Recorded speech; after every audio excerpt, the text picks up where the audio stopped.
बिस्मिल्लाहिर्रहमानिर्रहीम अस्सलामुअलैकुम वरहमतुल्लाहि वबरकातुहू। उम्मीद है दोस्तों सब खैर आफियत से ही होंगे। आज के अपने इस वीडियो के अंदर हम CS 301 डाटा स्ट्रक्चर की असाइनमेंट नंबर 2 स्प्रिंग 2026 को कंप्लीट सॉल्व करेंगे। इसकी जो ड्यू डेट है वो 29 जून 2026 है और इसके जो टोटल मार्क्स हैं वो 20 हैं।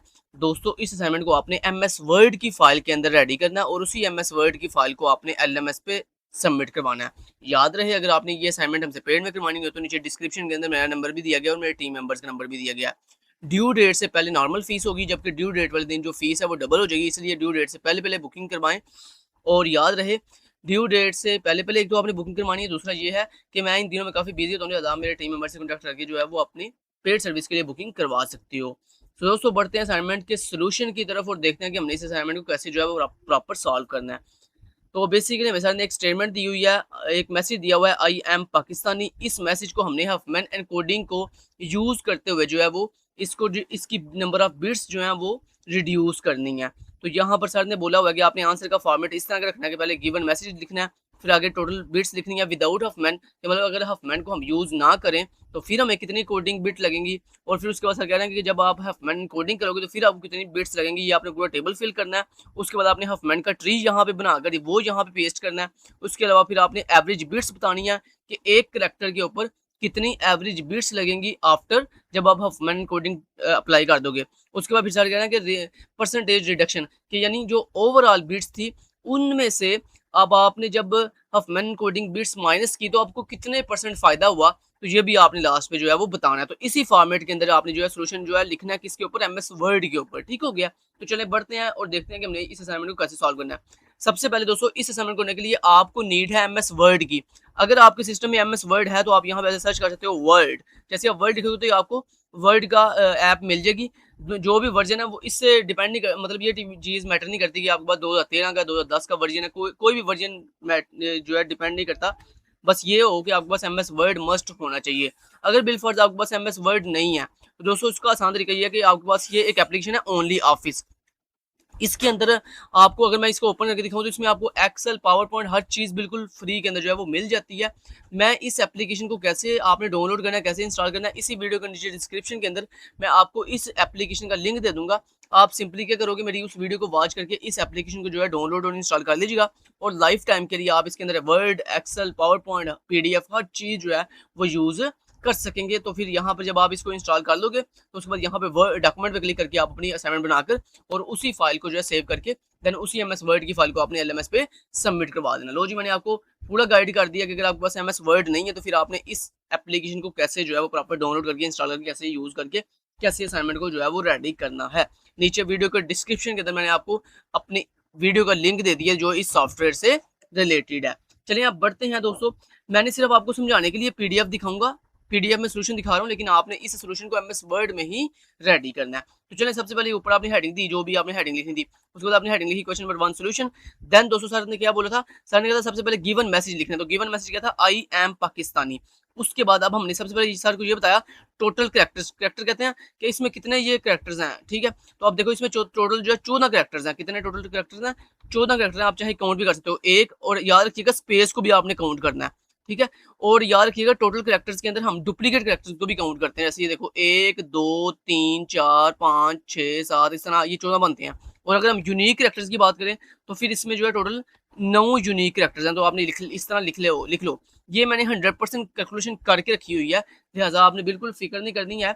आपने ये जो मैंने आपको दिखा रहा हूँ सोल्यूशन, आप सेम डिट्टो कॉपी ऐसे ही लिखते जाओ, कोई इशू वाली बात नहीं है, क्योंकि मैंने ये सारी कैलकुलेशन खुद की है करेक्टली। ठीक है, आगे दोस्तों सर ने पूछा था पहला क्वेश्चन क्या है कि बिट्स विदाउट हफमैन, यानी सर बोल रहे हैं कि अगर आपके पास टोटल बिट्स जो हैं वो 14 हैं तो बताओ इन 14 बिट्स को सेंड करने के लिए ओवर द इंटरनेट आपको कितनी बिट्स रिक्वायर्ड होंगी।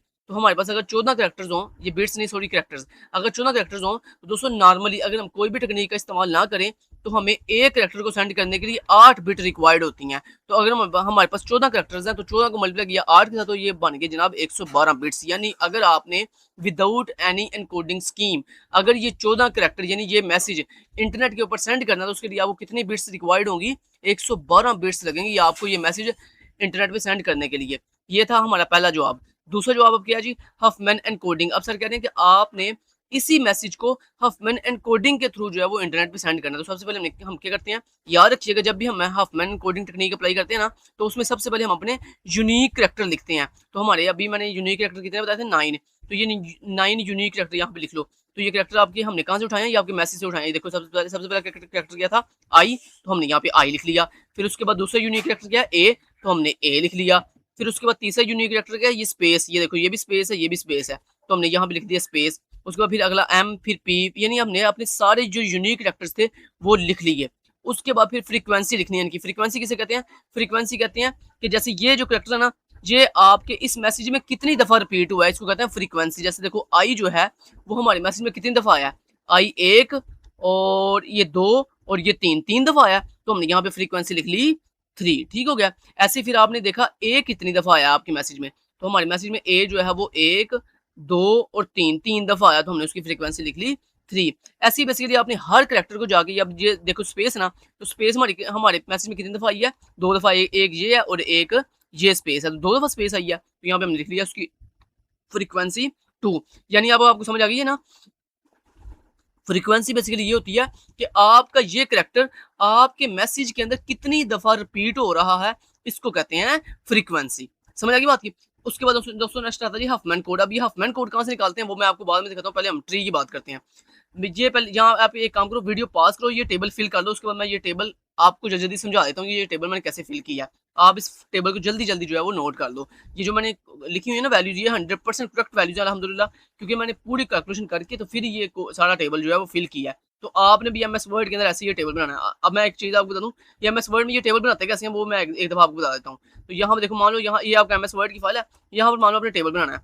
तो ये टेबल कैसे बनाएंगे, एक तो यहाँ पे आपने इंसर्ट पे आना है, और यहाँ पे या तो आप ये जो क्वेश्चन फाइल है इसी में ये सारा डाटा फिल कर सकते हो। ये सर ने आपको ऑलरेडी टेबल बना के दिया हुआ है, आप यहाँ भी ये वैल्यू फिल करके सबमिट करवा सकते हो ये फाइल। ठीक है, लेकिन याद रखिएगा ऊपर से सारा कुछ रिमूव कर दीजिएगा ये सारा कुछ।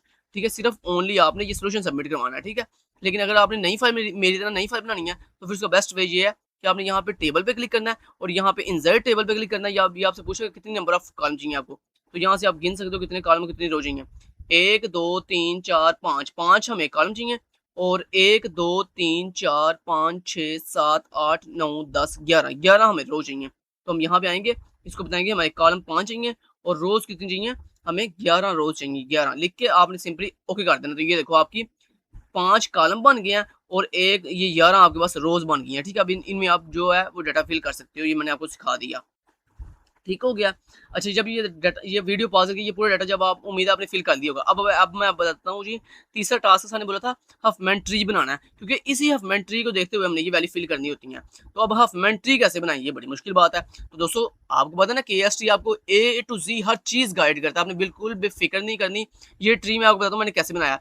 सिंपली आपने इस वेबसाइट पे आ जाना, मैं इस वेबसाइट का लिंक नीचे वीडियो के डिस्क्रिप्शन में आपको प्रोवाइड कर दूंगा। आप जैसे इस वेबसाइट पे आओगे ना, तो यहाँ पर देखो वो आपसे कह रहा है कि आपका वो जो टेक्स्ट है ना वो मुझे यहाँ पे पेस्ट करो। तो आपका टेक्स्ट कौन सा, ये वाला, ये देखो ये हमें सारे टेक्स्ट दिया हुआ, ये आई एम अ पाकिस्तानी, ये टेक्स्ट ना जिसको हमने हफमैन एनकोडिंग जिसका ट्री बनाना है। तो आपने सिंपली इस मैसेज को ऐसे कंट्रोल-C से यहाँ से कॉपी कर देना, I am a Pakistani same ditto copy. इस वेबसाइट पे आना जिसका लिंक मैंने नीचे वीडियो के डिस्क्रिप्शन में आपको दिया है। इस वेबसाइट पर आकर अपने कंट्रोल-V से अपने उस टेक्स्ट को पेस्ट कर देना। तो आपका टेक्स्ट था आई एम अ पाकिस्तानी। याद रहे इसके शुरू पे भी कोई स्पेस ना हो और एंड पे भी कोई स्पेस ना हो, सिर्फ ओनली मैसेज हो आई एम पाकिस्तानी। उसके बाद आपने जनरेट ट्री पे क्लिक कर देना है। तो ये देखो सेम डिटो का भी वही ट्री जनरेट होगा जो ट्री मैं आपको दिखा रहा था। तो ये ट्री बेसिकली मैंने यहाँ से जनरेट करवाया, ये देखो सेम डिटो का भी वही ट्री जनरेट हुआ है। ये देखो, ठीक है। अब दोस्तों आपने क्या करना है, इस ट्री को एमएस वर्ड में आप कैसे लगाओगे, बड़ा आसान है। सिंपली मानो यहाँ पे आपने एमएस वर्ड में इसको लगाना है, तो बड़ा आसान है। सिंपली आप क्या करोगे, इस ट्री को आप स्क्रीनशॉट ले लो। कैसे, आप सिंपली अपने कंप्यूटर में सर्च बॉक्स में सर्च करो snipping tool, SNIPP snipping tool. जैसे स्निपिंग टूल सर्च करोगे स्निपिंग टूल आ गया। अब ये स्निपिंग टूल यहाँ पे आपने न्यू पे क्लिक करो और सिंपली ये देखो ऐसे बड़ा केयरफुली आपने इसका स्क्रीनशॉट लेना है।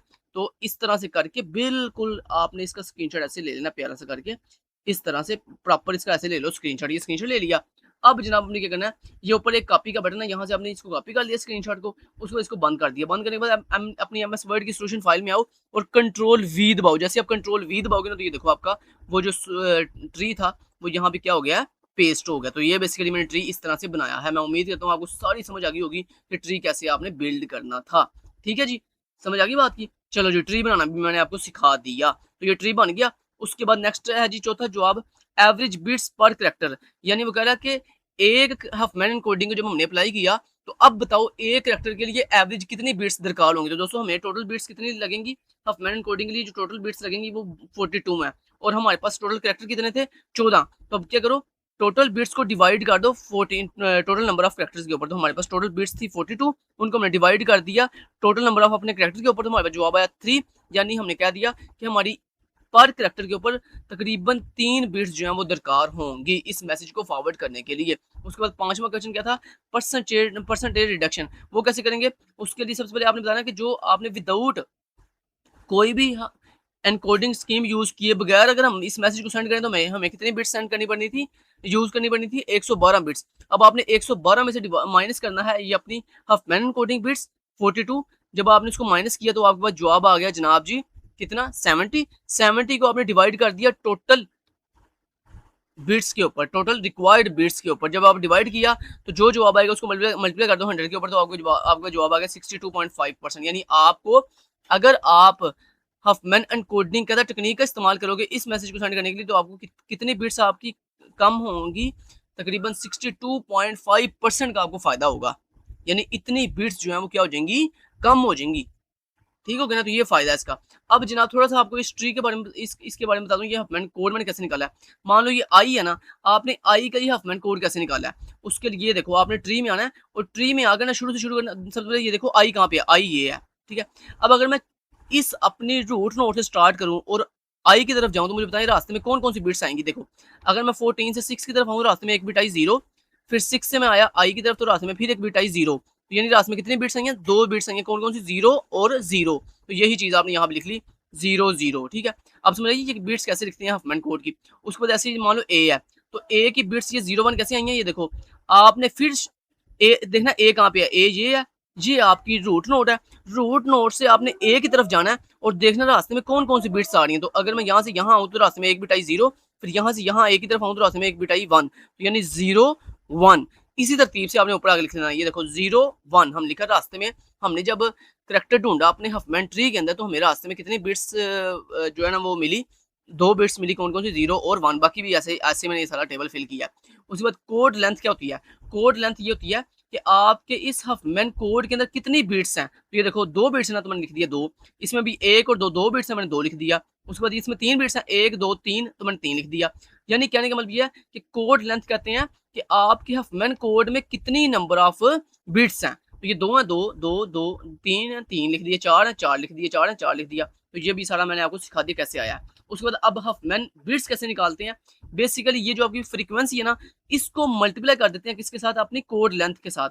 तो फ्रीक्वेंसी थी 3, कोड लेंथ थी 2, तो 3 को अगर 2 से मल्टीप्लाई करें जो आपका आता है 3 दूनी 6, तो यहाँ पे 6 आ गया। ऐसी फ्रीक्वेंसी को आपने मल्टीप्लाई कर देना उसकी कोड लेंथ, मतलब हर रो के अंदर फ्रीक्वेंसी को मल्टीप्लाई करते हैं उसकी कोड लेंथ के साथ, तो हमारे पास आ जाती है नंबर ऑफ हफमैन बिट्स। तो ये बेसिकली हफमैन बिट्स में ऐसे निकाली।